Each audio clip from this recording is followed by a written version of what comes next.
Assalamualaikum warahmatullahi wabarakatuh. Baiklah, ini merupakan video sambungan dari video sebelumnya, yaitu obligasi bagian 1, di mana pembahasan selanjutnya yaitu modified duration and convexity. Sementara durasi Macaulay melihat sensitivitas obligasi terhadap perubahan tingkat bunga, durasi yang dimodifikasi mengevaluasi dampak perubahan hasil pada harga. Durasi yang dimodifikasi dapat digunakan untuk memperkirakan perubahan harga obligasi mengingat perubahan kecil dalam hasil yang diperlukan. Rumus untuk durasi yang dimodifikasi ialah modified duration sama dengan Macaulay duration per 1 tambah Y. Berdasarkan tabel pada contoh soal sebelumnya, maka modified duration-nya ialah 7,0521 per 1,05, maka diperoleh hasil 6,7163.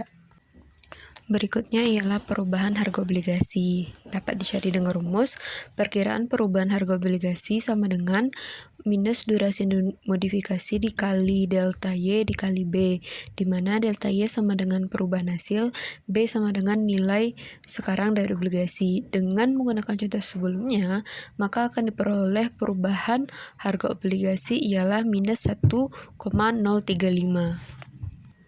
Berikutnya yaitu imunisasi portofolio.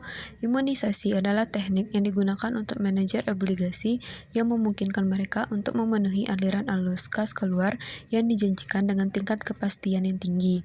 Imunisasi dicapai dengan menghitung durasi arus keluar yang dijanjikan dan kemudian berinvestasi dalam portofolio obligasi yang memiliki durasi yang sama. Karena suku bunga berfluktuasi, nilai sekuritas yang dimiliki dalam portofolio dan tingkat di mana sekuritas tersebut menghasilkan pendapatan berfluktuasi. Imunisasi atau pencocokan aset berdasarkan durasi memungkinkan portofolio memenuhi kewajibannya meskipun ada pergerakan suku bunga. Jika imbal hasil meningkat, kerugian portofolio karena penjualan obligasi 3 tahun dalam waktu 2 tahun yang jatuh tempo. Problem with immunization. Suatu masalah dengan imunisasi adalah durasinya tidak konstan. Dengan sedikit perubahan suku bunga, durasi tidak akan berubah. Namun ketika ada perubahan suku bunga yang signifikan, durasi akan berubah dan manajer portofolio karenanya harus menyeimbangkan kembali portofolio dengan obligasi durasi baru. Masalah dengan hal ini adalah seringnya penyeimbangan kembali meningkatkan biaya transaksi sehingga manajer portofolio mungkin mengalami kesulitan dalam mencapai hasil penyeimbangan kembali. Penyeimbangan ulang yang lebih jarang berarti bahwa durasi diizinkan untuk berubah tanpa upaya yang cukup dilakukan untuk melacak perubahan itu. Manajer portofolio dalam keadaan ini menghadapi trade-off. Strategi imunisasi bekerja paling baik jika kurva hasil datar, di mana kurva hasil miring ke atas atau ke bawah. Masalah bisa muncul. Durasi Macaulay dihitung atas dasar bahwa ada perubahan paralel pada kurva imbal hasil, tetapi hal ini jarang terjadi pada kenyataannya. Suku bunga jangka pendek cenderung bergerak lebih cepat daripada suku bunga jangka panjang, sehingga tidak selalu ada tingkat korelasi yang tinggi di antara keduanya. Durasi dalam keadaan ini tidak dapat dijamin. Durasi memberikan indikasi bagaimana perubahan suku bunga dapat mempengaruhi portofolio individu. Perhitungan ini tidak selalu tepat, membuat hidup sedikit lebih sulit bagi manajer risiko portofolio, di mana konveksitas tinggi perhitungan durasi tidak akan sangat akurat, dan dalam kasus ekstrim mungkin perlu dihitung ulang setiap hari. Berikutnya ialah cash flow matching and dedication. Salah satu solusi untuk masalah yang terkait dengan imunisasi portofolio adalah dengan membeli obligasi tanpa kupon yang memberikan pembayaran dalam jumlah yang cukup untuk mencocokkan proyeksi arus kas keluar. Pencocokan arus kas secara otomatis mengimunisasi portofolio dan dari pergerakan suku bunga. Portofolio yang menggunakan strategi ini disebut sebagai portofolio khusus. Keuntungan dari dedikasi adalah bahwa hal itu menghilangkan risiko suku bunga dan dengan demikian menghilangkan rebalancing dan mungkin menurunkan biaya transaksi. Namun pencocokan arus kas memang menimbulkan beberapa kendala. Mungkin ada lebih banyak batasan pada proses pemilihan obligasi sehingga mustahil untuk mengejar strategi dedikasi hanya dengan menggunakan obligasi di bawah harga. Juga, jika portofolio yang akan dicocokkan arus kas diwajibkan untuk membayar arus pendapatan yang terus-menerus seperti dana pensiun, dana itu harus membeli sekuritas dengan jangka waktu berkisar ratusan tahun. Surat berharga seperti itu tidak ada. Berikutnya ialah horizon analysis and riding the yield curve.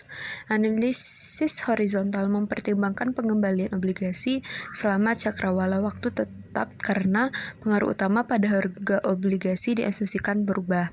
Dengan strategi ini, analis atau manajer portofolio menilai apakah menurut mereka harga pasar saat itu terlalu tinggi atau terlalu pendek. Kemudian mereka memecah kembali ikatan menjadi bagian karena berlalunya waktu dengan asumsi tidak ada perubahan hasil, dan bagian karena perubahan hasil dengan asumsi tidak ada perjalanan waktu. Setelah pengembalian obligasi, alternatif telah dipertimbangkan selama berbagai jangka waktu dengan imbal hasil yang diharapkan. Portofolio dapat disesuaikan dengan menukar harga obligasi yang terlalu mahal dengan obligasi yang harganya terlalu rendah. Versi tertentu dari analis horizon disebut mengendarai kurva hasil. Strategi ini melibatkan pengembalian sekuritas jangka panjang dengan imbal hasil lebih tinggi daripada yang diperlukan untuk memenuhi kewajiban arus kas keluar dan menjualnya untuk memperoleh keuntungan modal saat arus kas keluar jatuh tempo. Dengan asumsi bahwa kurva imbal hasil tetap tidak berubah, misalnya manajer dana dengan kewajiban jatuh tempo dalam 3 bulan dapat membeli tagihan 3 bulan yang akan jatuh tempo pada tanggal kewajiban, atau membeli tagihan 6 bulan dan menjualnya setelah 3 bulan untuk memenuhi kewajiban yang akan menghasilkan pengembalian tahunan bagi investor lebih tinggi daripada opsi pertama.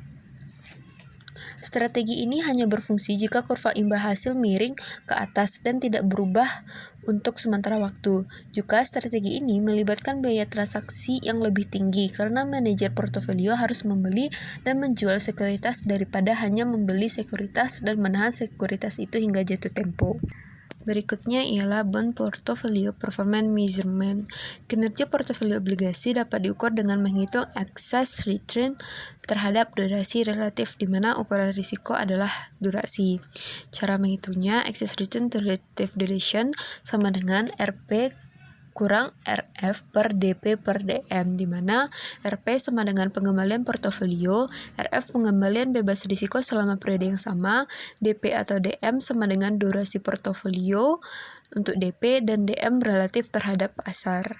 Selanjutnya yaitu contoh soal. Pada tabel terdapat portofolio A dan B, di mana portofolio return untuk A 10, untuk B 8, portfolio duration untuk A16, untuk B8, dan market duration untuk A8 dan B juga 8.